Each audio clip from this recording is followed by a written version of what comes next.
Okay, Israel is calling for a new wave of evacuations in southern Gaza following new strikes on the enclave over the weekend. Roughly 100 people were reportedly killed on Saturday during a strike on a school that was being used as a shelter in Gaza City.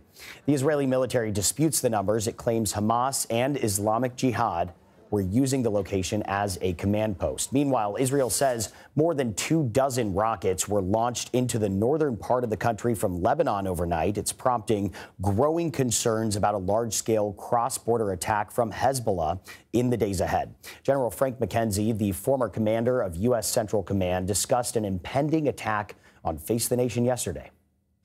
I think we are hours, maybe days, not weeks away from Lebanese Hezbollah entering this fight.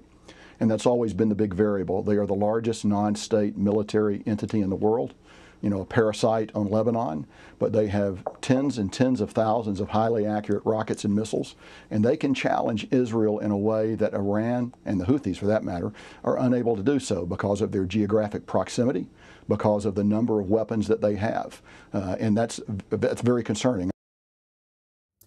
All right, let's bring in CBS News correspondent Ramy Inocencio, who is with us from Tel Aviv. Ramy, thank you for joining us. What more are we learning about this weekend strike on the school in Gaza City?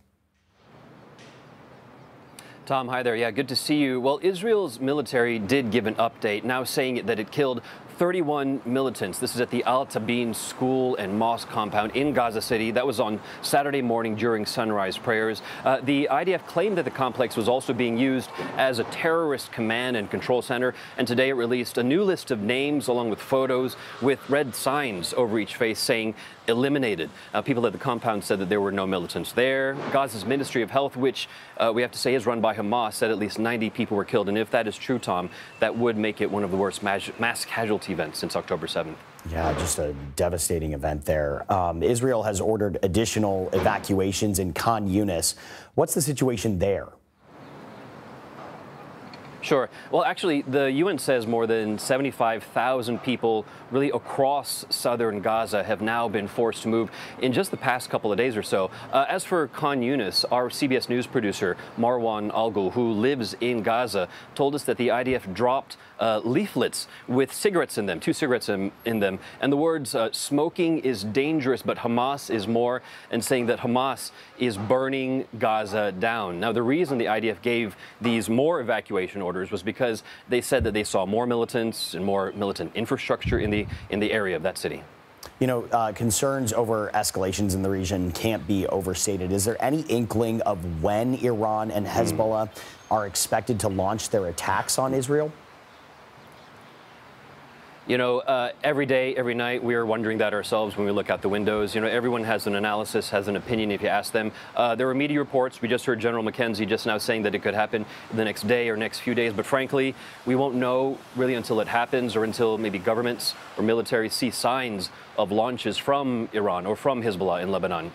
If they come from Iran, we might have several hours if they're drones to fly the 1,000 miles or so from Tehran to thereabouts, but minutes really for cruise and ballistic missiles. And if they come from Hezbollah just to the north, which is only about 75 miles to the border here, we frankly wouldn't get much notice at all. Yeah, certainly an escalation no one wants to see. Israel says it will participate in a new round of ceasefire talks with Hamas this week. Where do things stand on that issue? Yeah, this August 15th is that date, and that came after what really felt like an urgent invitation, an urgent call from the U.S. and the mediating countries of Qatar, along with Egypt. Israel said that it would attend, but Hamas just overnight, we were waiting for it, did give a reply and was really non-committal about attending. The militant group didn't say they weren't going, but they said they wanted to implement a proposal that they had earlier agreed to from early July. CBS News has also learned that President Biden's special envoy to the Mideast, Brett McGurk, is tentatively coming to the region. Emphasis on tentative there. That is, if talks do still go ahead. We still have a couple days. Yeah, we'll be watching. Ramy Inocencio in Tel Aviv. Ramy, thank you.